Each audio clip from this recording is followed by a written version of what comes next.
Hai, Assalamualaikum. Okay, aku rasa aku dah lama tak bagi apa-apa sharing.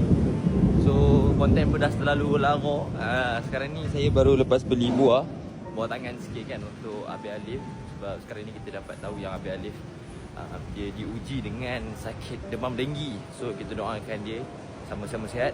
Dan saya juga ingin share kepada korang semua kelebihan-kelebihan menziarahi orang sakit. Ini adalah salah satu perkara yang sangat dituntut oleh Nabi Muhammad sallallahu alaihi wasallam. Okey. So apa yang Nabi Muhammad katakan ini dalam hadis, dan saya ambil petikan daripada Ustaz Azhar Hidrus. 15 minit kita bersama ataupun menziarahi orang sakit seperti mana 15 minit kita berada di taman syurga. So insya-Allah kalau ada rakan-rakan kita yang sakit, yang kurang sihat ataupun sebagainya, jomlah kita pergi ziarah. So ni saya akan update after kita pergi jumpa Abel kejap lagi, okey? InsyaAllah. Okey, sekarang ni kita baru sampai Prince Court. Tadi dia jam sikit depan Prince Court ni sebab ada apa tu, diorang tengah buat provoke ataupun himpunan depan Embassy US, tak silap aku, untuk Sumut Fatilah. Kita pun doakan juga untuk rakan-rakan, akak-akak, abang-abang kita yang berlawan pergi ke Sumut Fatilah untuk memberi bantuan. Semoga mereka dipermudahkan. Hasbiyallah wa ni'mal wakil. Wala haula wala quwata illa billahil aliyyil azim.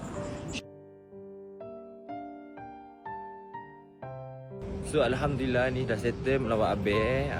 So kita pun tak nak kacau Abel. Semoga Abel rehat dan cepat sembuh, insya-Allah.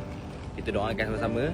Lepas tu apa yang ni nak share, satu amalan lagi yang Rasulullah sallallahu alaihi wasallam ajarkan kepada kita untuk kita nak pergi menziarahi orang-orang sakit. So apa yang perlu kita baca? Okey, Rasulullah ajar kita baca ayat ni sebanyak 3 kali.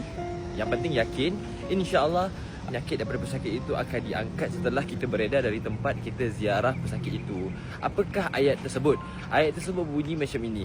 As'alullahal azim rabbul arsyil azim an yashfiyaka. Nanti ni saya akan letak teks dan terjemahan dia, insya-Allah. Assalamualaikum.